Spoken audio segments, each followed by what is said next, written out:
DeMar DeRozan's days as Chicago Bull are over per Joe Cowley. And we got to talk about what this means for the team moving forward and why he feels this way, and also why some of the signings may lead to that as well. All that and more in today's episode of the Windy City Breeze Sports Talk Daily.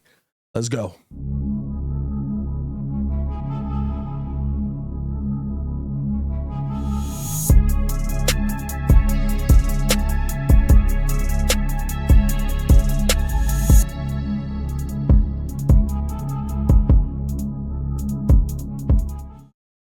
Now, if you are new to the channel, please like the video. Please subscribe to the page. We do talk Chicago sports daily on this channel. It's the only channel to talk Chicago sports, how Chicago talks. Make sure that you get in tune with us, man. So, per Joe Cowley of the Chicago Sun-Times, he said the Bulls trading for Josh Giddey was the final straw, and now DeMar DeRozan is no longer looking to stay with the Chicago Bulls. A source told the Sun-Times late Sunday night that Alex Caruso-Josh Giddey trade was the final straw in DeRozan's mind of any sort of return, as the 34-year-old will now use his free agency to shop elsewhere. And I can't say that I'm surprised by this. I think that, you know, the once you got out of the season, the likelihood that DeMar DeRozan was going to re-sign with the Chicago Bulls and be a part of this team, it was slim to none to me, right? Because it was just like, okay, there's too many options out there. Maybe there's still the sign and trade option that is on the table, but realistically speaking, if you're talking about bringing DeMar DeRozan back on that $40 or $80 million 2-year deal that was rumored there, if he was willing to accept that, that would have been done by now, right? And so you know that he's looking for something else here, and maybe not looking for more money, but just looking for a better situation in which to win in. And I believe that DeMar just sees the writing on the wall. He sees that this is going to be a young team moving forward. And let's be 100% honest, the signing of Jalen Smith says more about bringing DeMar DeRozan in, or not bringing DeMar DeRozan back, than trying to re-sign DeMar DeRozan. I think that when you talk about bringing in a young player, and you talk about how the Bulls have moved over the past 5 days, right? You draft Matas Buzelis, who's 19 years old. You trade for Josh Giddey, who's 21 years old. You re-sign Patrick Williams, who's 22 years old. You allow Andre Drummond to walk, who's now in his 30s, and you sign Jalen Smith, who is 24 years old. It really shows where this Bulls team is going, that they're focused more on a youth movement, and they're trying to move pieces out of here that aren't a part of the long-term picture. And I'm not upset about that. And I'll say this, I'm very grateful for the 3 years that DeMar did give the Chicago Bulls. There's a ton of fun basketball. Year one was absolutely amazing. I think that he's been a phenomenal player, a phenomenal veteran, and a phenomenal piece for this team. But it is time to move towards the young movement. And I'm glad that DeMar sees the writing on the wall and is just saying, you know what? I'm going to take the graceful bow out, and I'm going to go about my business of finding my way to win an NBA championship. And that's what I want him to do. I think that's what's best for him, and I think this is the best decision for the Bulls overall. Let me know in the comments below, do you feel like the Chicago Bulls, DeMar DeRozan tenure is over, especially with some of the signings we've seen, and now this news from Joe Cowley that once that Josh Giddey trade went down, it was basically done. Here's my thing. And here's the one thing to me that I think the Chicago Bulls really have to focus in on now. If you cannot trade Zack LaVine, he will have to be a part of this team. That means that you're going to end up losing DeMar DeRozan, possibly for nothing. The Chicago Bulls have to just be okay with that. Chicago Bulls fans have to just be okay with that. And I understand right now, does it suck? 110%. Does it feel like, no, you've caused us to miss out on potential pieces? You could have traded these guys. 110%. But we can't deal in the past. We can only deal with right now. And you want to know what? I would rather AK deal in the right now logically than deal in the right now the way that he's dealt in the past.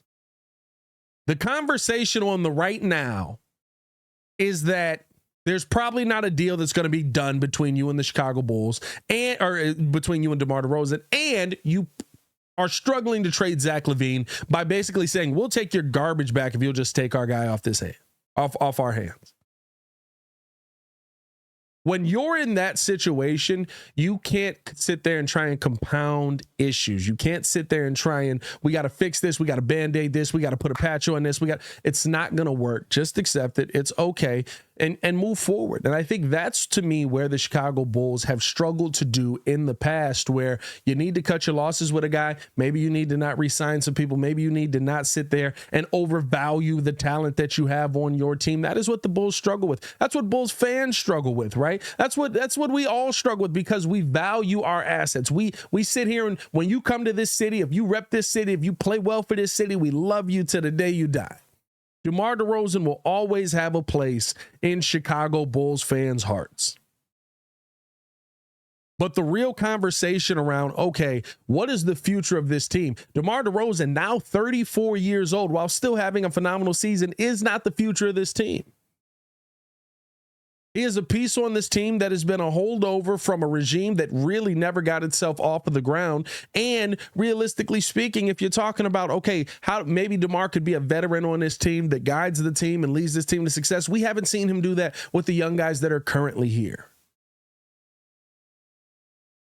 And I'm not saying he's been put in the best situation. I'm not going at DeMar at all with this, but it's time to cut bait. And I think that the fact that DeMar is willing to do that, the fact that the Bulls are willing to do that, you just have to accept the fact that you're going to take a loss on something like this, unless he does come back to the table and say, I've got a deal here. They say they're willing to trade me. They want to work something out. We could do a sign and trade and maybe make something work. But I don't see that even being a situation right now, because even then, what are you taking back? Are you just trying to take back bad money? Are there players that are coming back that are actually valuable in a deal like that? Can you get some draft capital back? Those things may be on the table, but for the kind of money that DeMar is signing, 40, we were talking about, right? The 2 years, 80 million, so 40 million a year. Who are you getting back in that?